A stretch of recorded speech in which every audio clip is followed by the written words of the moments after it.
Aujourd'hui, on va décortiquer ensemble une idée vraiment puissante pour l'avenir de la jeunesse en Afrique. C'est une approche qui mélange à la fois un changement de mentalité, un truc personnel, et un plan d'action collectif qui est, lui, incroyablement concret. Et tout commence par cette question tirée du livre « S'investir jeune ». Pourquoi attendre demain ? Ça sonne comme un véritable appel à l'action, là, tout de suite. L'idée, c'est que le futur ne se prépare pas plus tard, non, il se construit maintenant. Cette question, elle a l'air simple, mais en fait, elle est au cœur de tout ce qu'on va explorer. Allez, on entre dans le vif du sujet. Parce que pour trouver les bonnes solutions, c'est essentiel de bien comprendre l'ampleur du défi. Et quel défi pour la jeunesse africaine aujourd'hui ? La réalité du terrain, elle est marquée par des obstacles qu'on retrouve un peu partout sur le continent. Le chômage des jeunes, bien sûr, la pauvreté, des systèmes éducatifs qui ont du mal à suivre, des systèmes de santé aussi, ajouter à ça l'insécurité qui monte, la criminalité.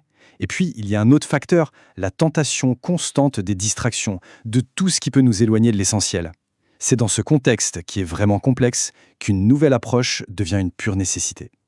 Alors face à tout ça, la première évolution, elle est intérieure. Le point de départ de toute réussite, c'est l'investissement en soi-même. Et surtout, c'est de le faire sans attendre une seule seconde. C'est là qu'intervient la philosophie « s'investir jeune ». Et là, on parle d'un changement de perspective qui est radical. L'idée forte, c'est que la jeunesse, ce n'est pas du tout une période d'attente passive. Au contraire, c'est le capital le plus précieux qu'on puisse avoir. C'est une force, une énergie, une occasion unique qu'il faut saisir. Et cette phrase, elle résume parfaitement l'idée. Le succès, ce n'est pas un point d'arrivée, un genre de trophée qu'on gagne à la fin. Non, c'est un processus, un cheminement constant fait de croissance, d'apprentissage et oui, de sacrifice. Chaque pas en avant ne fait qu'ouvrir la porte à un nouveau défi, une nouvelle chance de grandir. Décortiquons un peu ce capital jeunesse. D'abord, il y a le temps. Le temps pour apprendre, pour essayer des choses, pour se planter et recommencer. Ensuite, l'énergie. Cette vitalité incroyable à la fois physique et mentale qui permet de déplacer des montagnes. Et enfin, une plus grande liberté de prendre des risques, souvent parce qu'on a moins de responsabilités. Ces trois éléments, mis ensemble, font de la jeunesse une période juste stratégique pour construire son avenir. Mais bon, avoir le bon état d'esprit, c'est une chose, c'est puissant, mais ça a besoin d'un outil pour transformer l'ambition en quelque chose de concret. Et cet outil, il n'est pas individuel, il est collectif. C'est là qu'on va voir comment la solidarité peut absolument tout changer. Ces deux images, elles symbolisent parfaitement le lien entre la grande vision et l'action locale. D'un côté, le logo de la FACIS IGVA, la fédération qui porte cette ambition à l'échelle du continent, et de l'autre, celui des clubs des investisseurs solidaires, les CIS.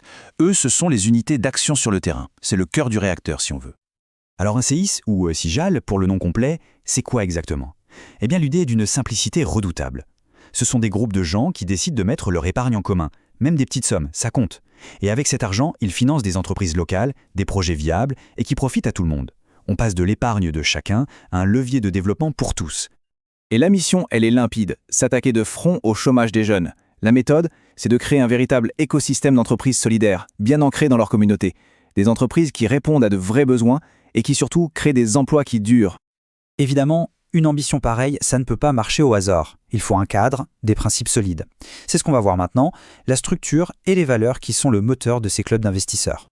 Tout le système repose sur un code de conduite super puissant, résumé par l'acronyme CICRED. Chaque lettre compte. La solidarité, c'est pas une option, c'est une obligation. L'intégrité, c'est la base de la confiance. La créativité, c'est le carburant de l'innovation. La résilience, c'est ce qui permet de tenir dans la durée.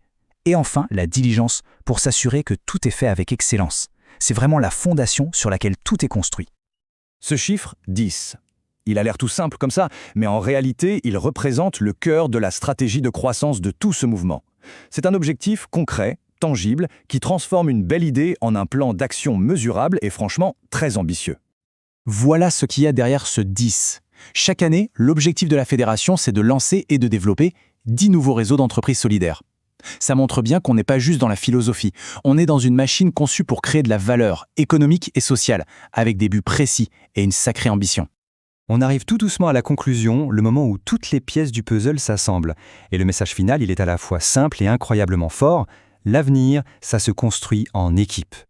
Ce tableau, il résume tout à la perfection. Essayer de réussir en solo, c'est souvent se heurter à un manque de moyens, à des connaissances limitées, et c'est une croissance fragile.